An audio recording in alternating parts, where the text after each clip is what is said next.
Welcome to Inside the Firm, a podcast dedicated to small business owners and hosted by entrepreneurs, Alex Gore and Lance Cayko. Each week, they take you on their journey of how to start, run, and grow a business by bringing you inside their architecture and real estate development firm. Get a behind-the-scenes tour of how these business leaders manage their clients and foster company culture while creating new and innovative projects.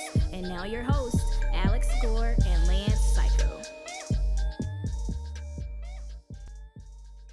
Welcome to another episode of Inside the Firm. I'm here with Lance Cayko. I am Alex Gore. We have a great show for you today, and we have some shout-outs. We're going to continue to talk about the dots, structure, and a different way to look at it, what the Fed's up to. And we have Steve Jobs.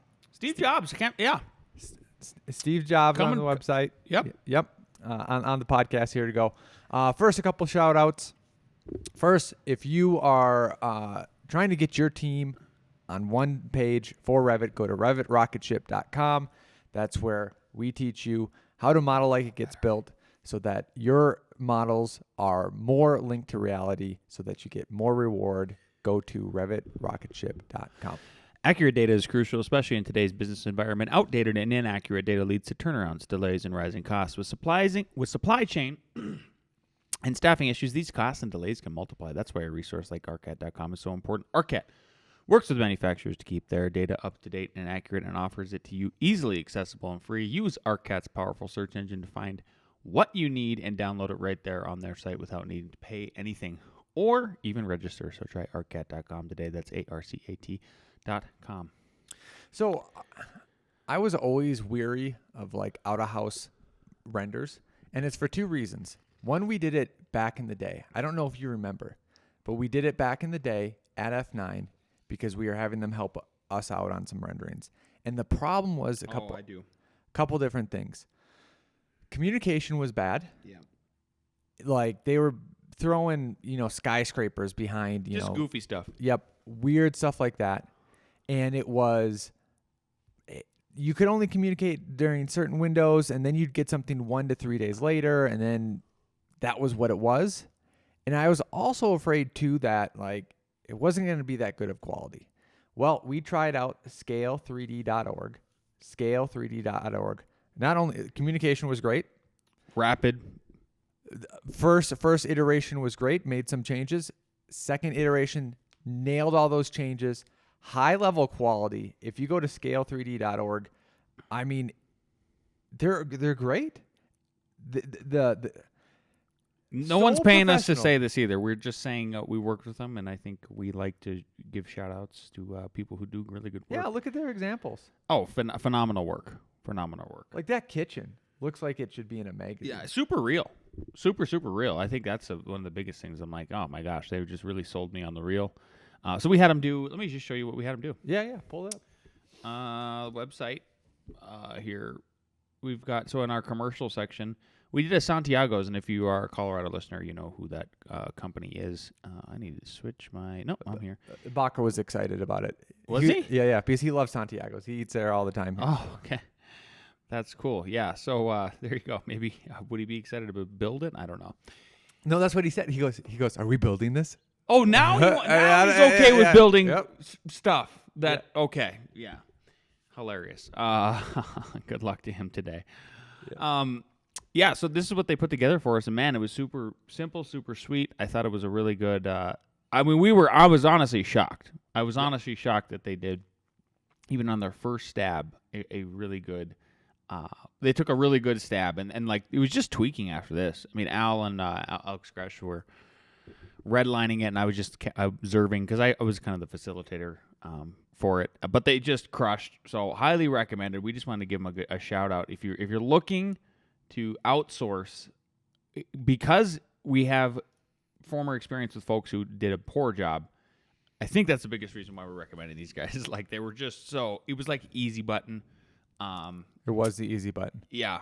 I can't, check them out if you're looking to if you don't have the time and you need to get something done quick. And they got a fixed monthly fee. They get you, so it's really interesting. They got their business model's good. Yep.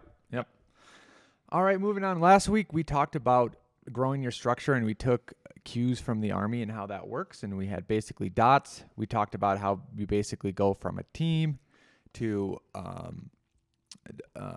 squad to a platoon to a company, right? And then battalions are just multiples of that. Mm-hmm.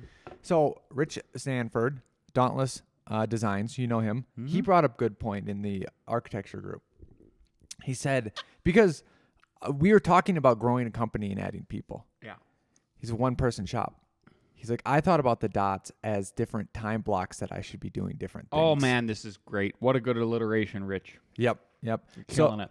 So let's just simplify it all down. You have the private, the sergeant, and the lieutenant. At sometimes you're the private. You're just working, executing, just doing stuff. At other times, you're the sergeant, meaning, okay, I have 3 projects in. What is the priority? What do I need to be doing? How do I need to be doing it? Right? Mm-hmm. Maybe you even need to learn a new skill. Maybe you need to sub out rendering because you're doing other stuff, right? But that's what you're doing. At other times, you need to take off that sergeant hat, take off that private hat. You need to be the lieutenant. Now you're looking outwards. What's my next job? Who am I communicating with? Do I have all the engineers coming in at the same time? Is the civil going to be in, right? So think about those different positions. You need to be in a different mindset, doing different things during different times. Yeah, right? So that could even apply to you. And the episode that Al's referring to is, I believe it is episode 366 of Inside the Firm podcast. Let me look here real quick. Let's go to the outline, sorry. 366. What can we learn from the U.S. Army 7-person squads? I got some really good feedback from it, just in looking at organizational structures. But if you only are a 1-person organization, like it still can apply to you. And I love like re-simulating that kind of stuff. We do it at the construction firm. I was just talking about this the other day. So if like one of our rules with the construction firm is, and we stick to it pretty much. I think there's only one project where we've entertained building it if another architect designs it. And we maybe we'll build it in the future. But 99% of the stuff we do is like, nope, F9 designs it, F14 builds it. And as we corporatize more of the construction side of things, because we just have to get a better structure as we come out of the startup phase, then I want to simulate as if the construction team was working with an outside architect.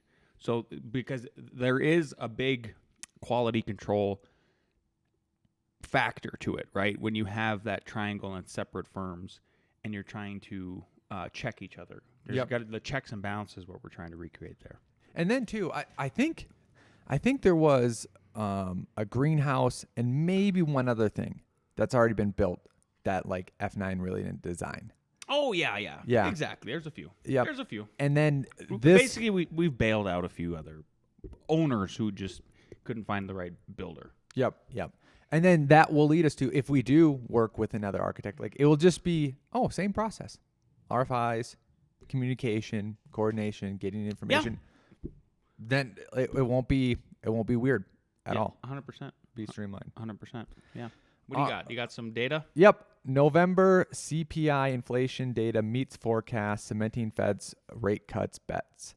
So what was a little bit confusing to me to begin with was that it was a slight increase, that the consumer price index inflation increased 2.7 over the prior year in November, a slight uptick from October's 2.6 gain in prices. Basically, there's the Fed watch tool that predicts what the Fed's going to do on the next meeting. The next meeting is December 17th to 18th. And it was something around 80% before this report came out that they were going to do another rate cut. And it jumped up 10% because it's close enough, 2.7, 2.6, that it's close enough that the bigger thing that they're gauging is unemployment is still trending that it could go up. So Fed has that dual mandates of keeping unemployment down, tamping down inflation, and tamping down inflation and all that. So another quarter point would be great. Another quarter point next year would also be great. And when might this next quarter point happen? December 17th to 18th. Oh, Oh, so 4 or 5 days. Yep. And then I think the next one's in February, but I can't remember. Yeah. But it would be great before spring buying season of a housing if some points would go down. What I'm noticing too, so I live out in Firestone, a lot of land out there. The amount of neighborhoods, like they are really doing a lot of grading for neighborhoods. Oh, everybody's prepping. Everybody's ready, man. Yeah, there was a BizWest article that said something like Colorado economic growth to wane, I think is that they called it, or something like that. BizWest. Maybe I can't find it now. But anyway, they were one of the things they were saying is that they were. It's just we're gonna have less immigration, and I mean domestic immigration into the country, or into Colorado. Like people have hit their. We're over the sugar rush from printing all the money, and then people moving around and companies switching up and working remote, and people moving to like from New York City, for example, out to Colorado where there's still space to breathe and all that. I was talking to some Boulder real estate agents, and they said regardless of politics, this is what they see happening. So what we noticed in the past couple of years were people were moving from Chicago, New York, and California here. They're getting a bunch of inquiries from the South. So liberal people who didn't like the election results are moving to Colorado. Oh, like Texans. Like Mississippi, liberal, Georgia. Yeah. Wow. Yeah. So all right, money's green. That's all. It's all good. It's all money good. is green. Yeah. Cool. Well, let's. Last thing we've got here is we've got Steve Jobs. Like, thank you for coming on the show today. Yeah. You get from the dead. It's weird how we get these guests. Yeah, really good stuff. Yeah, so we've got Steve Jobs here doing a little read for us because Nick we miss you. Yeah, Nick, if you're still listening, you could just send us. You could literally just send us random reads at this point in the show because I think we're almost like at 700 episodes, over 7 years now. Jeez, that's a long time. You could just send us random stuff. Like you might just have a random thought and you want to just talk about it. It's okay. Nick's random thoughts. Like we could, just an idea for 2025, Nick. You could send us that. That would be great. Nicholas Renard. Somebody email brainworms. Somebody email him.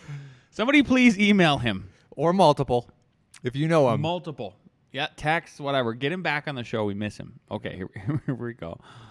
We went through that stage in Apple where we went out and we thought, oh, we're going to be a big company. Let's hire professional management. We went out and hired a bunch of professional management.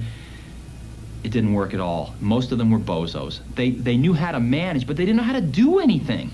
And so if you're a great person, why do you want to work for somebody you can't learn anything from? And you know what's interesting? You know who the best managers are?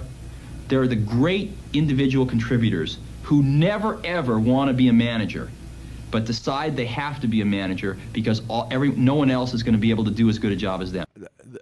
Two takeaways from that. Yeah. One is I have to grow. I'm forced to grow because I was the best producer. Now I could just sit there and be the best engineer, and then I'm going to get a bozo manager over me, and that's going to suck. Mm-hmm. So now I need to grow and become an engineer. I mean a manager. Mm-hmm. And here's the difference, and here's what's going on, and here's an example. Because the company that's carrying the torch of Apple is Tesla. So one of the things that happened with Tesla, I don't know if you saw their new car, probably a month ago came out. It's slightly like gold color. It's only a 2-seater. I've only seen the taxi attempts he's making now. Exactly. It's yellow like a taxi. Oh, it is right? that one. Okay. Yep. Then there you go. Yep. And people were...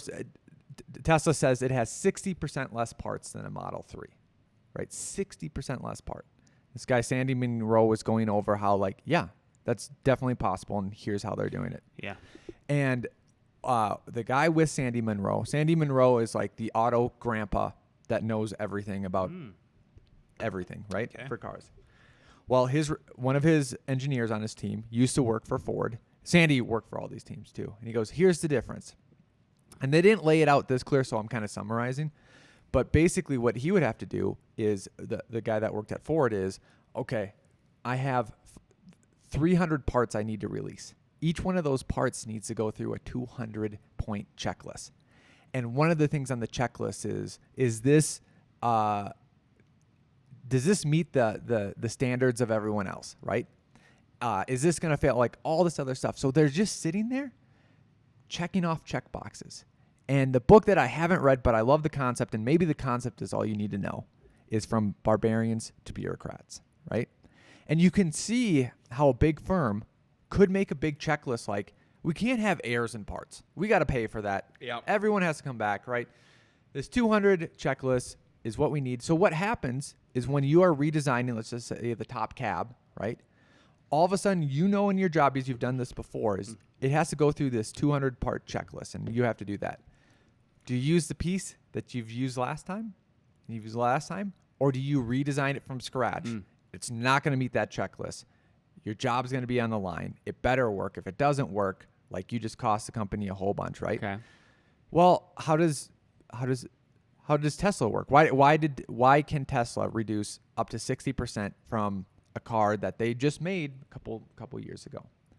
And Elon's thing is, there might be a checklist. There probably is a checklist, but that's subservient to the goal of the best part is no part, right? So just think, if I'm your boss, right? I'm either telling you, like, make sure everything complies with this 200-part checklist. Okay. What is your life like? Versus, Lance, redesign, like, eliminate that part. Yeah. Eliminate that part. And that's how you get rewarded, not the checklist thing, right? Yeah. So going back and tying it to managers, I'm sure those managers had their checklist and had all that, but then all of a sudden, like, you're just having these engineers comply with all these management stuff that you've built up over 2 decades of hardening, and you have no innovation.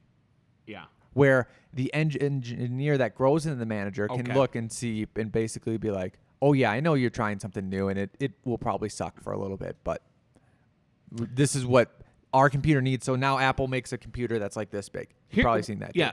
I'll I can't imagine there's a lot of Tesla engineers listening to this show. Oh. But I know that there's people who want to build, and I know that there's people who are architects and stuff like that. So I'll try to relate it to that, the same sort of thing that I think my take on it is. Yep. Reaction is, let's say this is why it's so important if you're going to go to the building route, like if you're going to become an architect, a builder, and go to architectsguide2.com, by the way. But if you want to do that and you want to make that transition and become a more diversified, multidisciplinary, badass firm, then what you need to do, like, that's why it's so important for you to actually get in the dirt and understand how the stuff actually works, because you can call people's bullshit. Like, I mean, even if you're an architect, right? Like, I never understood these old fuddy-duddy architects who are like, they refuse to get into Revit and be experts at it. I think that's one of the reasons why, and I'm not to just like pat our backs here, but like Al and I, we know Revit. We know Revit like the back of our hands. And it's so, and so do our managers. They know they Revit by the back of their hands, and they're still in it and doing it. Because you need to know the intricacies of it. Like, you don't need to be doing it all the time. I mean, if I think about the amount of time I spend in Revit now, it's honestly maybe 1 to 3% of my time total in the year. Maybe 5% if I'm being really super gracious. Like, I'm still designing for sure. Yeah. Al's still designing. We're still architecting, in the drafting sense and the designer sense. But you gotta, like, I don't understand how you are in tune with your firm, whatever company it is, and being lean and mean and then innovative in that way. I was like, when you were saying your part, I was like, why is Elon so creative? Like, it's interesting. He's so creative, and it comes back to like the other excerpt we did the other day, where it was that interview where they were saying this observer, this friend of Elon, was saying that basically that's why Elon can innovate so quickly, is because he is still an engineer. Oh, yeah. And he just cuts through all the HR red tape. Yep. And he goes right down and talks to them and gets it done. Like, that's how he's effective, and that's why his companies, in particular, like Tesla, like, oh my God, they're coming up with. That was the best part I thought of seeing those kind of prototypes, is I was like, gosh, this is a new car. Like, they set themselves up to be able to rethink the car. Yeah. Yeah, because Yeah. you step into those taxis, And it's like there's nothing there, and because there doesn't need to be anything there. It's like, man, this is just a whole different thought process about transportation. Like how refreshing. And we're not even talking about, but it's probably equal to your point. There's that car, but remember, there was that van, right, with the seats, and a lot of people would be like, no, I want that with no seats. I will just put whatever I want in The there. couch. Yep. I'm gonna take my garage couch, put it in the van, Put and now it I in have a there. van couch. Yep. And then the thing too, People are making casting couch jokes right now. So. Yeah. Going back to construction too, because our managers were field guys too. Yeah. We are making forms and stuff like that. Absolutely. We are making forms, and then we decided like, hey, these ones only apply when a project gets to this threshold. You know what I mean? The bureaucracy doesn't apply until it gets to this threshold. Yeah. That's all we got for you. Happy Friday the 13th. If you like this episode and you're watching on the YouTube, please leave us a positive comment. Jason Altman, you have a new challenger for best commenter, and that is Mark LePage, who's arisen in the comment section lately. Wow. So appreciate it. You guys can duel it out. I will give emoji crowns to whoever wins, and we'll see you next week.